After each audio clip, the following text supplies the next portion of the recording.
ஆதி என்னும் பராபரையே, அன்பான மனோன்மணியே, சோதி எனும் பஞ்சாகத்தாலே, சொற்பெரிய கரிமுகனே, தீது நீக்கும் கந்தவளே, திருத்துகின்ற குருநாதர்களே, 18 சித்தர்களே, பண்பான பரமசிவமே, ஓதியே ஜோதிடங்கள் உரைப்பதற்கு நாரவிந்து வடிவாக நல்ல துணை ஆவீரே. உலகில் உள்ள தமிழ் பேசும் அனைத்து நல் உள்ளங்களுக்கும் மற்றும் ஜோதிட சான்றோர்களுக்கும் மூத்தோர்களுக்கும் ஆர்வலர்களுக்கும் மற்றும் இந்த காணொலியை காணும் உங்களுக்கும் ஆஸ்ட்ரோராஜின் இனிய நல்வணக்கங்கள். ஜோதிடம், ஆன்மீகம், வாழ்வியல், மருத்துவம் என்ற 4 தலைப்புகளில் தொடர் காணொலிகளாக கொடுத்து வருகிறோம். அதில் இன்று ஜோதிடத்தில் மற்றும் ஒரு பதிவு, பிரபஞ்சத்தினுடைய நீதிபதி என்று சொல்லக்கூடிய சனீஸ்வரன் சார்ந்த ஒரு பதிவு. அவர் தரும் தொல்லையும் அந்த தொல்லையிலிருந்து விடுபடுவதற்கான பரிகாரங்கள் சார்ந்த ஆலயங்களும் இந்த காணொலியில் பதிவாக வருகிறது. வாருங்கள் காணொலிக்கு செல்வோம். சனி பகவான் மிகவும் சர்வ வல்லமை வாழ்ந்த ஒரு மிகப்பெரிய கிரகம் என்று சொல்வதில் மாற்று கருத்து இருக்க முடியாது. சனி பகவானை நினைத்தால் சாதாரண ஏழையை கோடீஸ்வரனாகவும் கோடீஸ்வரனை ஏழையாகவும் மாற்ற முடியும் என்பதற்கு எண்ணற்ற சான்றுகள் இந்த பூமியில் வந்து போயிருக்கிறது.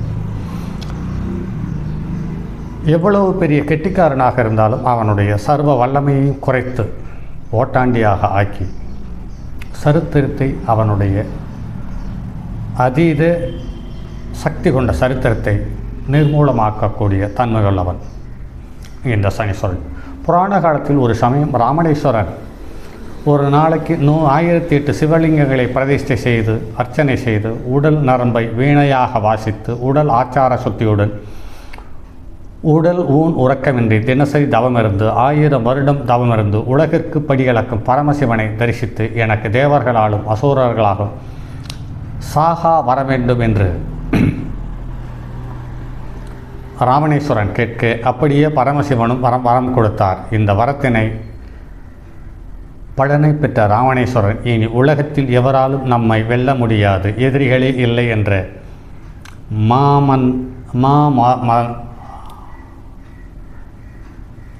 திமிருடன் இவர் செயல்பட தொடங்கினார். அந்த வகையில் பார்க்கும் பொழுது தேவர்களை வன்முறையின் மூலமாகவும் சர்வ அதிகாரத்தின் மூலமாகவும் எண்ணற்ற இம்சைகளை கொடுத்து வந்தார். தேவர்களும் தேவலோக கன்னிகளும் ரிஷிகளும் மகாவிஷ்ணுவிடம் சென்று ராவணனின் கொடுமையிலிருந்து காப்பாற்ற வேண்டினார்கள். இதை கேட்ட மகாவிஷ்ணு சாதாரண மனிதர்களான பூலோகவாசிகளால் ராவணனுக்கு மரணம் சம்பவிக்கக்கூடாது என தீர்மானித்து ராம அவதாரத்தை கொடுத்தார். இந்த ராம அவதாரத்தில் ராமர் ராவணனை கொல்ல பல சிக்கல்களும் இன்னல்களும் தொல்லைகளும் தோன்றின.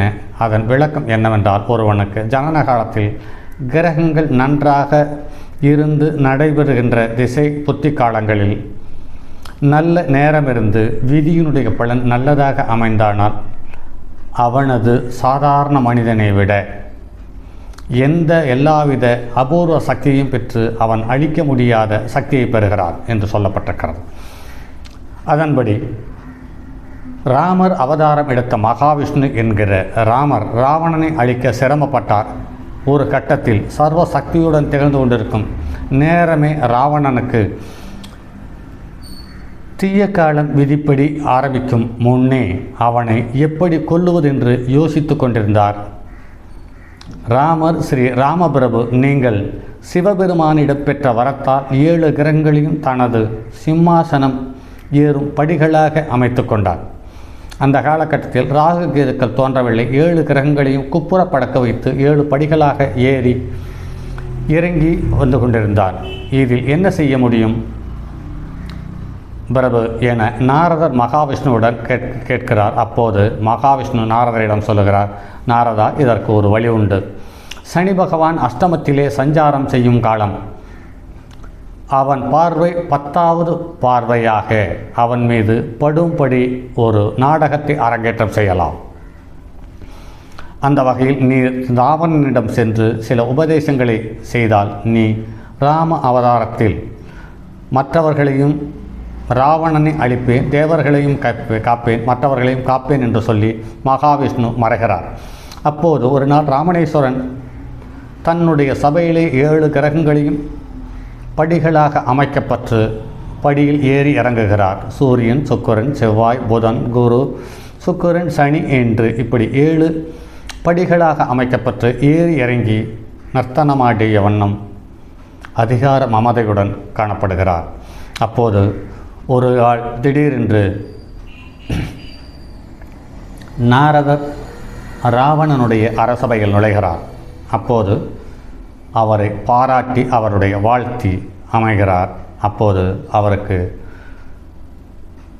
ராவணனிடம் ஒரு தகவலை சொல்லுகிறார்.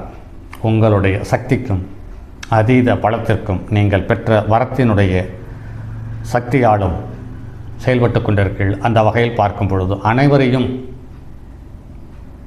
எப்படி வேண்டுமானாலும் பயன்படுத்துங்கள். ஆனால் இந்த சனீஸ்வரன் என்ற இந்த சனியை மட்டும் மற்றவர்களையும் தொல்லை கொடுக்கக்கூடிய சக்தியை குறையும் வண்ணம் அவரை திருப்பி போட்டு அவருடைய நெஞ்சின் மீது, அதாவது மார்பின் மீது கால் வைத்து ஏறி படியாக பயன்படுத்துவீர்களே, ஆனால் அவருக்கு இருக்கக்கூடிய சக்தி குறையும்.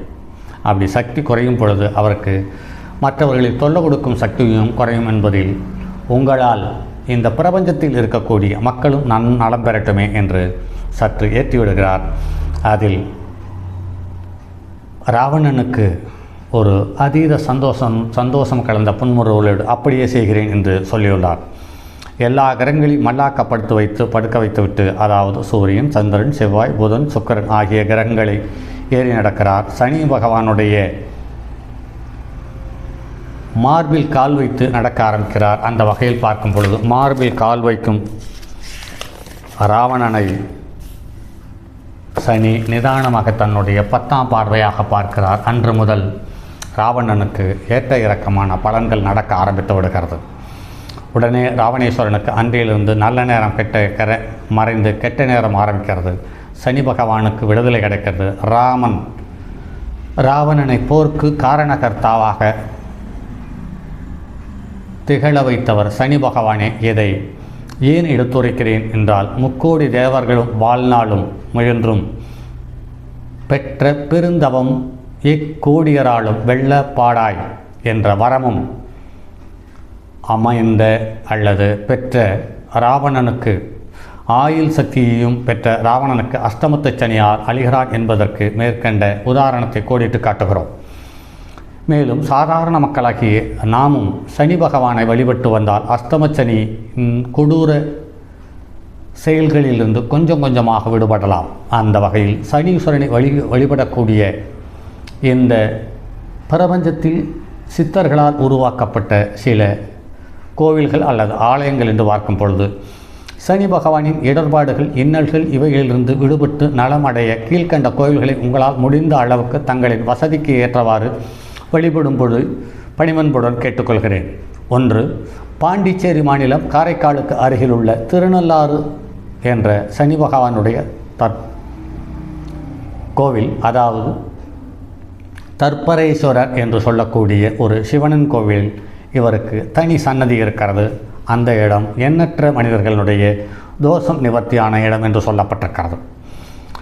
அடுத்து தேனி மாவட்டம் சின்னமனூர் அருகில் உள்ள குச்சனூர் சனி பகவான். இது பாண்டிச்சேரியில் உள்ள காரைக்காலுக்கு அருகில் உள்ள திருநள்ளாறுக்கு முன்பிருந்தே இது வழிபட்ட தலம் என்று சில நூல்களும் சில முன்னோர்களும் சொல்லியிருக்கிறார்கள். அடுத்து தூத்துக்குடி மாவட்டத்தில் உள்ள நவ திருப்பதி ஆலயம்.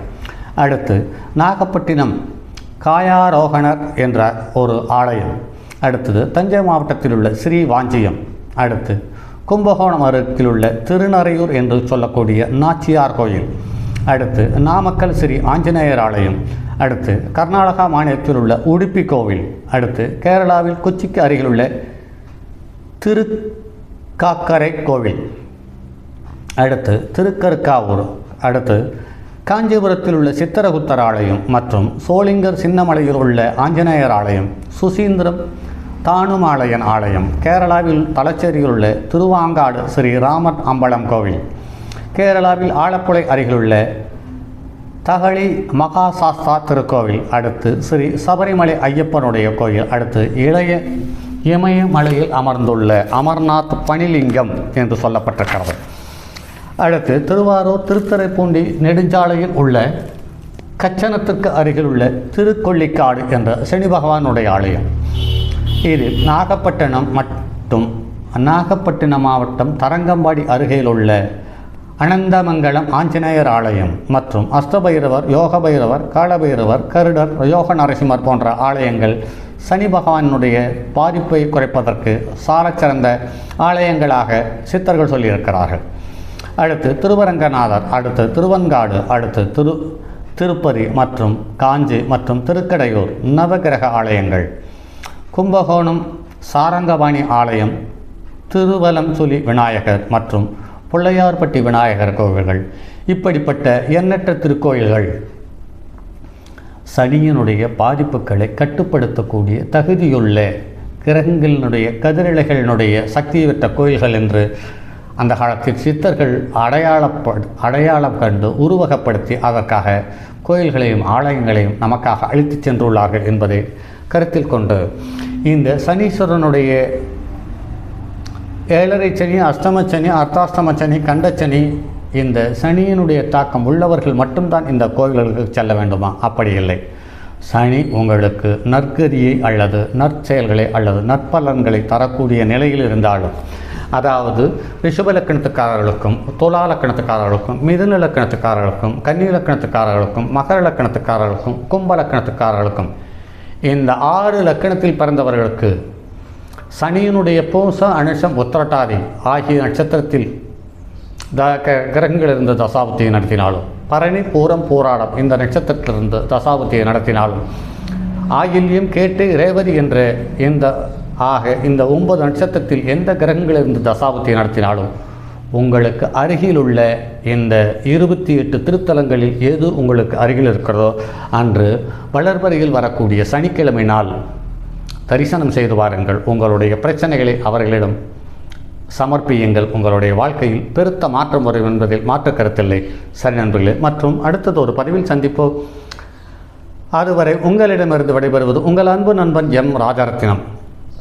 என்னுடைய அலைபேசி எண் 9788172999 மற்றும் ஒரு எண் 9791199649. தங்கவான் மலுவோடேந்தி தன்மதி தலையில் கொண்டோன் மங்கையர் பதுக்கிச் சொன்ன மாமொழி ஜோதிடத்தை இங்கு யாம் உரைப்பதற்கோர் இமை என்னும் பிள்ளை வராமல் காக்க செங்கன் மால்மருகன் யானைச்சரன் பதம் காப்பாதாமே.